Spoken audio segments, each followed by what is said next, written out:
O'zbekistonda anime ko'radigan mashhur blogerlar.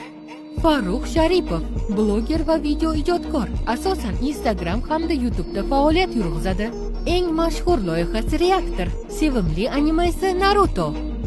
Iha Life, bloger va gamer, asosan Instagram hamda YouTube'da faoliyat yuritadi. Eng mashhur loyihasi bu TikTok va Instagram videolariga reaksiya qilishi. Sevimli animesi Naruto. Aslanboy, asosan YouTube'da faoliyat yuritadi. Eng mashhur loyihasi bu YouTube'da PUBG o'yinini o'ynab stream qilishi. Va ma'lumotlarga ko'ra, uning sevimli animesi Iblislar qotili. Texnoplov blogerlari, asosan YouTube va Instagramda faoliyat yurg'izishadi. Eng mashhur loyihasi bu maishiy texnikalar haqida ma'lumot berishdir. Sevimli animesi bu Naruto. Suroj Bekov, bloger, asosan Instagramda faoliyat yurg'izadi. Eng mashhur loyihasi bu qora yumurlar qilishi.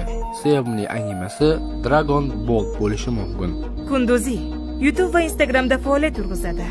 Eng mashhur loyihasi bu jamiyatga kerakli kontentlarni qilishidir. Va ma'lumotlarga ko'ra, uning sevimli animesi O'lim daftari.